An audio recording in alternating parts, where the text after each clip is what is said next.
Good morning, my beautiful woman, and welcome to an episode of Lingerie and Lattes.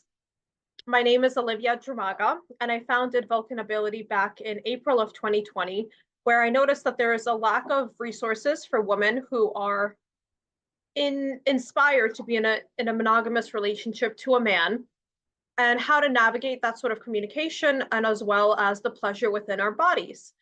So a lot of my work has been surrounding femininity and how we can tap into being a woman in a world that kind of wants to claim that being a woman is just as strong and equal to a man.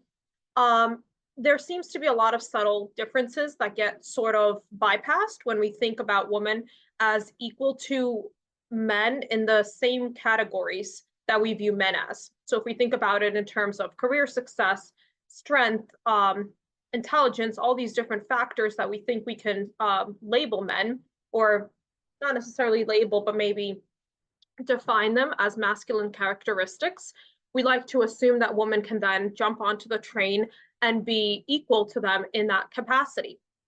However, my work has shed a lot of light that women are complements to men. So it doesn't mean that we are unequal. We're simply a different aspect, a different flavor of the same strength that a man can convey.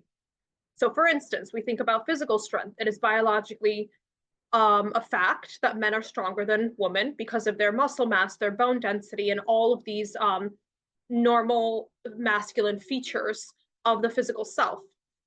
However, women have a different realm that we reign over. We go into the spiritual world, and hopefully we tap into the emotional strength and resilience that we're capable of having when we're tapped into what it means to be a woman in this day and age. If we think about the divine mother and the mother role, we think of somebody who's extremely nurturing, handles emotions well, is able to provide to others as well as to herself.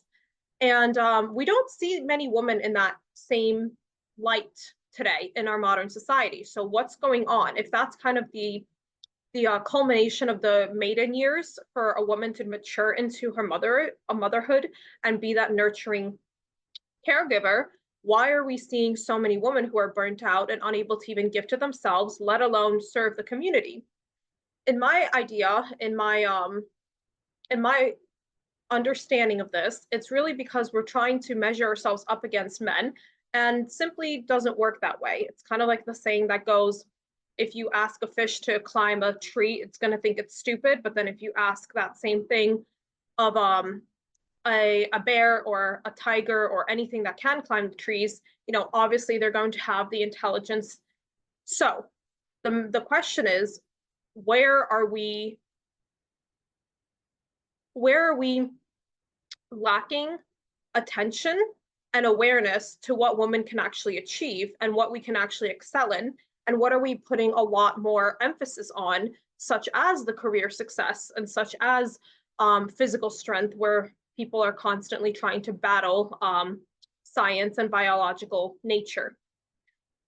For today, I'm actually going to segue into finding a way for a woman to calm down in their day-to-day lives and really take it in a more cyclical nature.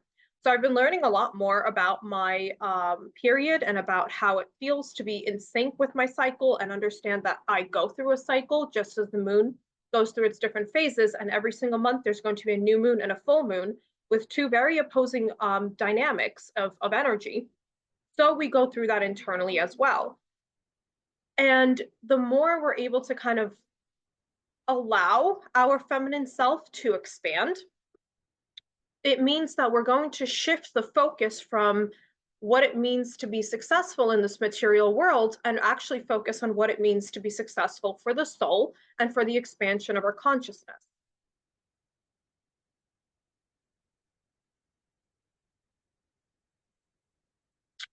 As I've mentioned in this channel, it is all related to my ideas and not necessarily grounded in hard facts. I do have a lot of classes that relate to specific data, and I go into highlighted texts and kind of take out exact verbatim of judges and doctors that have been involved in different aspects of women history.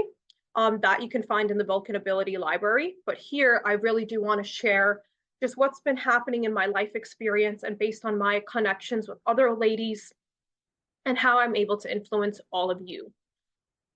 So, in that sense, I'd like to talk today about tapping into the feminine self, but finding ways that feel accessible to us. Because a lot of the times I know I struggled with practices because I didn't really know how to fit them into my day to day schedule.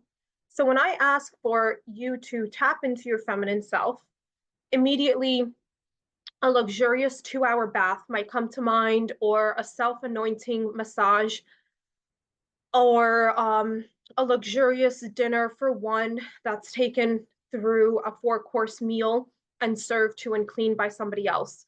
So, a lot of these grandiose ideas we have about femininity are beautiful. And I would love to live in a world where we can always accommodate our needs like these and desires.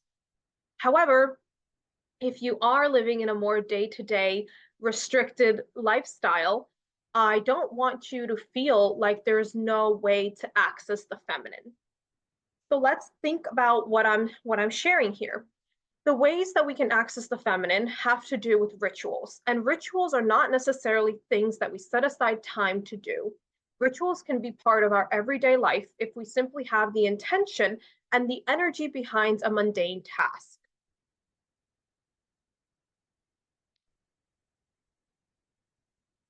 A practice that I like to suggest for women that falls in line with their femininity is something like cleaning or baking or preparing food for yourself and your beloved or your family. So, even though we're doing the same actions of baking, maybe noticing how that ignites your creativity or it just makes you feel lighter in your day and you're able to focus on simply doing the task instead of the million other to-dos that you have to do. Those little moments can become rituals if you start to drop into what the meaning behind you doing it is. Let's think of the baking example. So let's say you have a recipe that you're going to make anyways. Let's say it's a sourdough starter or a bread recipe, a muffins for the week so you can have a snack, etc. Honoring that creation in the kitchen is really related to our womb space, and it's really a center of a lot of action, especially in the old days. The kitchen was pretty much always on and running. If you think about very big royal families, they always had a number of servants that were cooking all day long in order to prepare the food and serve it to their masters. And if we think about a feminine standpoint, it's all about creation. So in the kitchen, you're able to create remedies, able to create medicine, you're able to create comfort foods, you're able to create luxurious desserts, nourishing meals. Everything can happen in this central area. And to me, the kitchen of a house is similar to a womb space of a woman because that's the incubation state. So if we think about baking and having that same one task, I've helped my mom reframe baking a cake for my father, even for his birthday. And this kind of intention of what am I creating here with my hands? What am I putting in to this mixing bowl? What am I thinking of when I'm actually mixing the batter and the ingredients together? So it can be simple intentions such as thank you for nourishing me. Thank you for inspiring my creativity. Anything that you would want. And it doesn't even have to be simple mantras or sentences. It could really just be thoughts and feelings that you allow to bubble up. So instead of feeling like there needs to be a rigidity and a structure to every single ritual that you do and every single feminine practice, allow it to be a flow because that's all about being in tune with your feminine self. Is to ride the wave, is to allow the flowing in and fluidity and unstructured nature of life. That is what the feminine is, because the masculine is about the structure. It's about rigidity. It's about moving in a straightforward path, single focus.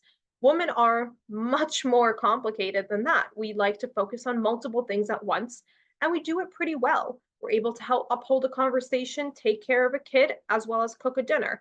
Maybe some people are not able to do that in a best way, but this is just a single example. If we think about how much we can tap into through this baking process and allowing, let's say, having the intention of clarity in a particular area of your life. Let's say it's a relationship question, and you're going to ponder that as you get the ingredients together for the baking recipe. Then, as you're actually mixing it in, imagine pulling different books or sources from the universe that answer your question and allowing the mixing bowl to represent a cauldron of sorts and allowing these sources to come together to create a new form, which would be the finished baked product. Or in this case, metaphorically, you can use it as a sense of answer for your question. So by the time throughout the baking process, correlating your actions to the spiritual realm, by the time you have a completed cake or bread or muffins or whatever you're doing, you may also have an answer to the question you started off your journey with. So one of those practices, as I've mentioned, the baking, but there are so many others that I love for women to explore because it allows us to really stop thinking and thinking pretty much the singular blockage that women have in order to experience pleasure in their bodies. Most of the time, it's not how do I have to think about it? What do I have to do? Which prop do I need? It's all about getting out of here and dropping into what is happening within the body and feeling safe with whatever emotions and feelings emerge in the body to come through.